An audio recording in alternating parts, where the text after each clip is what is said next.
네, 안녕하세요. 예. 우리가 우리나라를 마약 청정국이라고 불렀었는데, 이제는 마약 청정국 지위를 상실했다면서요? 네, 그렇습니다. 너무 안타깝죠. 보통 마약 청정국이라고 하면 인구 10만 명당 마약 사범이 20명 이하일 때 이제 마약 청정국이라고 하는데요. 예. 우리나라는 2015년부터 그 10만 명당 마약 사범이 30명 이상으로 올라가면서 어, 마약 청정국의 지위를 잃게 됐습니다. 예. 뭐, 거기서 말하는 마약 사범은, 이미 체포된, 그래서 처벌받은 사람들이 10만 명당 30명 이상으로 올라섰다 이거잖아요. 네네, 맞습니다. 그런데 그렇게 적발되지 않은 사람까지 우리나라 마약 중독자 규모를 어느 정도로 추정하십니까? 예, 사실은 이제 이 통계가 굉장히 이제 정확도의 부분에서 염려들이 많은데요. 네. 왜냐하면 사실 이, 어, 마약을 한 사범으로 예. 잡히지 않으면 알 수가 없거든요. 그렇죠, 그런데 그렇죠. 지금 40만 명 전후로 보고 있고요. 40만 명? 네네. 경제적인 어, 손실도 연간 7조 원 정도 된다. 이렇게 예. 지금 보고를 하고 있습니다. 그리고 이 연예계 마약 사건이 터져서 그런데 혹시 이런 연구도 되어 있는 게 있나요? 연예인들이 일반인보다 마약 중독자가 더 많다. 비율상. 뭐 이런 연구가 네. 있어요? 아니요. 그런 지금 정확한 연구는 없고요. 없어요. 예, 마약을 연예인들이 더 많이 하는 것처럼 느껴지는 것 같아요. 아, 왜냐하면 이분들이 유명하기 그렇죠, 때문에 그렇죠. 예, 예. 다른 분들이 하면 그냥 지나가는 거, 그냥 네. 사범으로 잡혀서 교도소 가면 되는데 예. 이분들은 이제 언론화가 되니까 더 예. 많이 하는 것처럼 느껴지는 부분도 있습니다. 그러나 입증된 바는 없다. 네네. 그러니까 특별히 연예인들이 더 쉽게 마약에 빠진다. 이렇게도 말할 수 없나요? 지금 이제 많은 분들이 어쨌거나 연예인들이 더 빠지는 것 같다. 예. 이런 것들에 대해서는 일부 동의를 하거든요. 그러니까요. 네네. 그러니까 마약 중독자 숫자가 연예계가 더 많다고 말할 수는 없으나 네네. 연예인들은 더 유혹에 쉽게 빠질 어떤 구조는 있다 이거예요? 네네. 가능성은 많이 있다고 보는데요. 음, 왜냐하면 지금 우리가 마약을 사서 먹는 게 쉽지가 않습니다. 일반인들 같은 경우는 비용이 물론이죠. 비싸기 예, 때문에요. 그래서 일단은 돈을 많이 연예인이라든지 아니면은 뭐 재벌 자제분들이 이제 하게 되는 경우가 많은 것도 예, 실제 일반 국민들은 돈이 없어서도 이걸 살 수가 예, 없거든요. 그래서 예. 일단은 마약을 살 수 있는 조건이 갖춰져 있다. 아, 이렇게 보고요. 예, 그다음에 연예인들 같은 경우는 스트레스가 굉장히 많은데 이걸 일반인들처럼 해소할 수 있는 기회가 굉장히 제한되어 있는 것 이런 것들도 저는 연예인들이 이제 마약을 쉽게 할 수 있는 이유 중에 하나가 아닌가 이런 예, 생각을 하고 있고요. 또 예, 이야기를 들어보면은 이 마약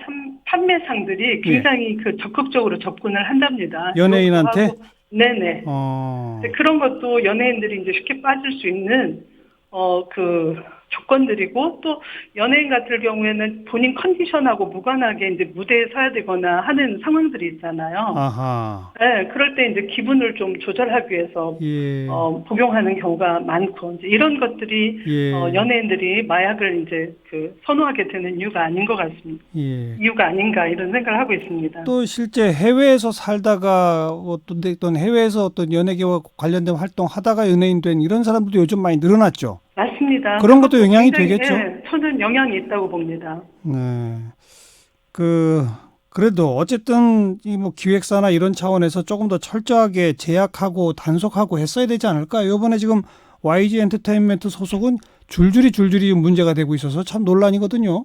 네네, 맞습니다. 기획사 차원에서 이제 집중적인 교육이나 발굴이 이제 필요하다고 보는데, 자, 이것 외에도 제가 생각할 때는 기획사 차원에서 예.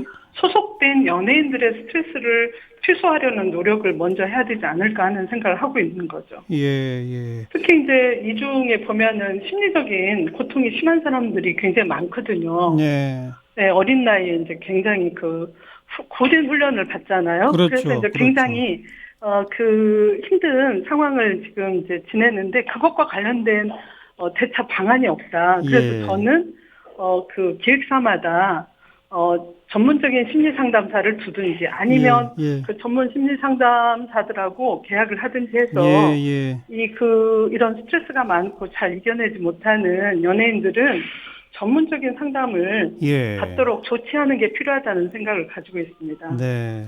어린 나이부터 혹독한 훈련을 받고 또래 친구들과의 교류나 이런 것도 없고 네, 맞습니다. 그러다가 또 갑자기 유명세를 타게 되고 네네. 돈도 왕창 벌게 되고 근데 네네. 그걸 어떻게 사회적으로 관리할지에 대해서는 아는 바가 없고 네네. 심리 상담사 정말 필요하겠네요. 예, 저는 적극적으로 권하고 싶고요. 예, 이런 것들이 처음부터 같이 상담을 받으면서 또 알겠습니다. 교육도 받고 하는 게 좋겠다는 생각을 가지고 있습니다. 그리고 마약 사범은 뭐 일벌백계로 다 처벌하고 구속하고 뭐 이런 것도 있습니다만 네네. 재활 치료도 필요한 거 아닙니까? 우리나라 네, 당연합니다. 재활 치료 시스템은 잘 돼 있나요? 아니요, 되어 있지 않습니다. 사실 그 마약 중독 같은 경우는 죽어야만이 끊을 수 있다고 할 정도로 중독성이 굉장히 강하거든요. 아이고. 그래서 뭐 이렇게 처벌만 해가지고 되는 게 아니라 예. 중장기적인 플랜을 가지고 이분들을 관리를 해야 되는데 예. 현재 이제 우리 국가에는 이걸 하는 시스템이 아주 구체적으로 되어 있지 않습니다. 네. 물론 마약 퇴치 운동본부에서 이제 학원은 있는데요. 예. 일단 좀 저는 제한적이라고 보고 있고 예. 요즘 이제 그래도 다행인 게 법무부에서 예. 교정 상담 이런 프로그램을 만들어서 이제 마약 사범들이 입소를 하게 되면 교도소에 가게 되면 요즘 이제 프로그램을 굉장히 적극적으로 해주는 예. 그런 프로그램들이 생겨나서 굉장히 다행스럽고 알겠습니다. 앞으로도 적극적으로 돼야 된다고 생각을 하고 있습니다. 처벌과 재활 치료 투 트랙으로 병행할 수 있는 시스템으로 가야 한다. 네네, 맞습니다. 여기까지 듣죠. 고맙습니다. 네. 총신대학교 중독재활상담학과 조현섭 교수였습니다.